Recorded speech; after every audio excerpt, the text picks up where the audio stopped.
Shalom, jemaat damai yang dikasihi Tuhan. Kita jumpa lagi di dalam Sapaan Damai Sejahtera hari ini Jumat 16 Juni 2023. Pada Samas kemarin, Kamis, Ibu Dian menyampaikan renungan tentang Musa begitu ditinggikan oleh orang-orang Yahudi pada zaman itu, sehingga mereka menganggap Musa jauh lebih besar daripada Tuhan Yesus. Mereka tidak mengerti atau tidak memahami bahwa Yesus adalah Mesias, Nabi yang akan dibangkitkan di antara mereka itu. Seperti yang dituliskan di dalam Kisah Para Rasul nanti dalam renungan yang akan kita renungkan pada pagi hari ini. Saudara, kalau kemarin Musa begitu ditinggikan, pada Samas hari ini kita akan merenungkan sebuah tema menolak orang pilihan Allah. Nats firman Tuhan terambil dalam Kisah Para Rasul 7 ayat 35 hingga yang ke-43. Saya akan bacakan hanyalah ayat yang ke-35 saja. Kisah Rasul 7 ayat 35 demikian. Musa ini yang telah mereka tolak dengan mengatakan, "Siapakah yang mengangkat engkau menjadi pemimpin dan hakim?" Musa ini juga telah diutus oleh Allah sebagai pemimpin dan penyelamat oleh malaikat yang telah menampakkan diri kepadanya di semak duri itu. Saudara, konteks firman Tuhan ini adalah sebuah perikop pembelaan Stefanus. Stefanus adalah murid Tuhan yang mati martir di dalam membela imannya. Dia membela imannya dengan tulisan-tulisan mengenai Musa.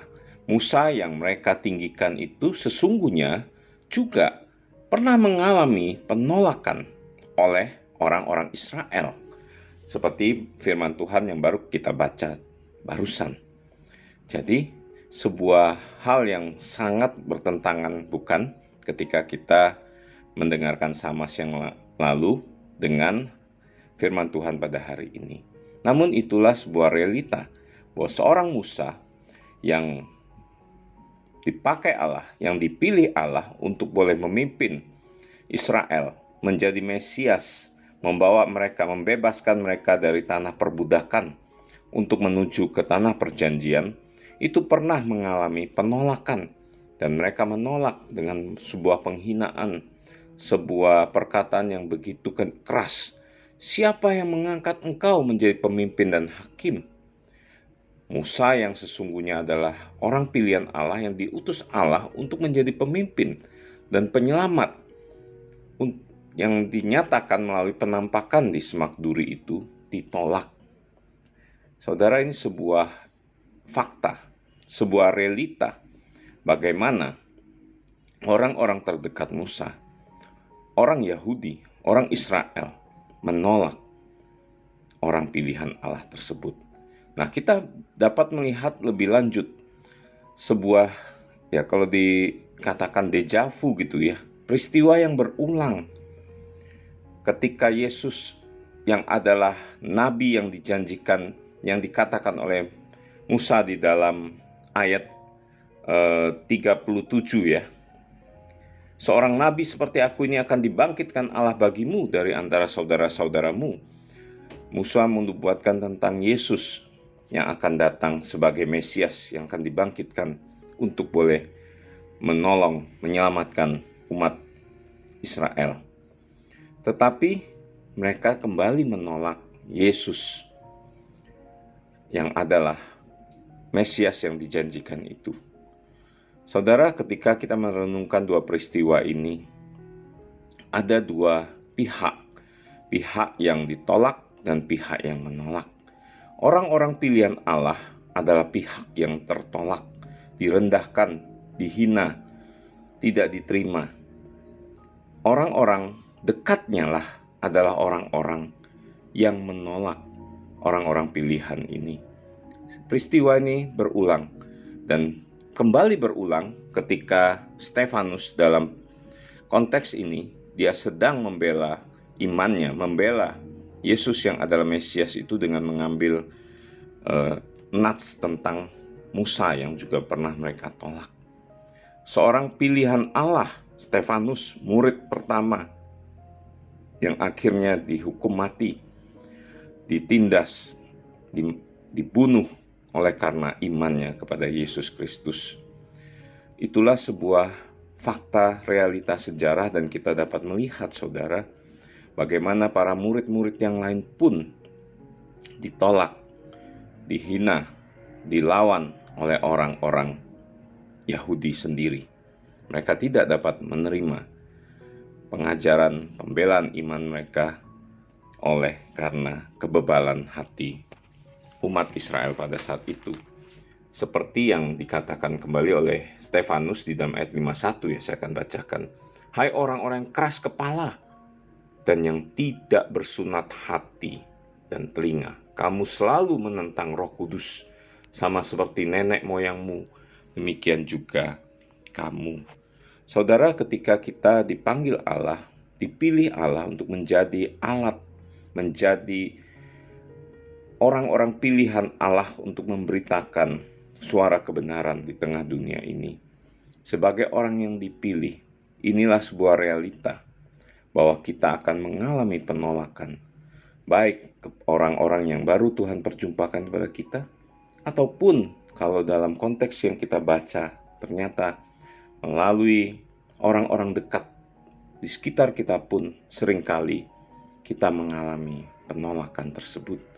Ini memang sesuatu yang menjadi sebuah tanda tanya bagi saya secara pribadi. Mengapa bisa begitu ya? Sampai Yesus pernah berkata, seorang nabi tidak diterima di dalam lingkungannya. Sesuatu yang saya waktu itu mendengar aneh gitu ya. Tapi setelah mempelajari firman Tuhan, oh, inilah realita. Tidaklah mudah untuk boleh menjadi orang-orang pilihan Allah yang dipakai Allah di tengah-tengah situasi dan konteks zamannya. Tetapi prinsip firman Tuhan yang kita pelajari pada hari ini, ketika kita dipilih Allah, tidaklah menjadi kita gentar atau goyang untuk tidak menyuarakan suara kebenaran yang telah Allah titipkan, taruh di dalam hati kita, bibir mulut kita, untuk kita sampaikan pada mereka yang tadinya menolak. Bahkan Allah dengan kuasanya dapat memakai bibir mulut kita untuk mengubahkan orang tersebut. Bukankah Musa juga tadinya ditolak, akhirnya dia boleh menjadi pemimpin yang menyelamatkan umat Israel? Bukankah Yesus yang ditolak oleh orang Yahudi, orang Israel saat itu juga akhirnya diterima, bahkan lebih jauh oleh orang-orang bukan Yahudi? Dia menyelamatkan semua bangsa di muka bumi ini. Demikian juga para murid-murid, bapak-bapak gereja, para hamba-hamba Tuhan yang pernah hadir di dalam sejarah kekristenan di muka bumi ini.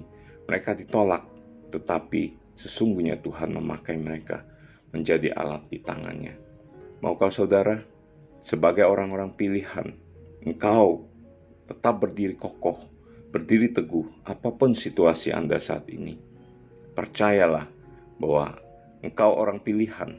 Engkau mengalami penolakan, tetapi Tuhan akan memakai engkau menjadi alat di tangannya. Bagi engkau yang menolak orang pilihan pada saat ini, bertobatlah, percayalah kepada Yesus Kristus, sandarkanlah imanmu kepada Dia yang adalah Tuhan dan Juru Selamat bagi dunia ini. Terima kasih Tuhan, kami bersyukur untuk firman-Mu di pagi hari ini.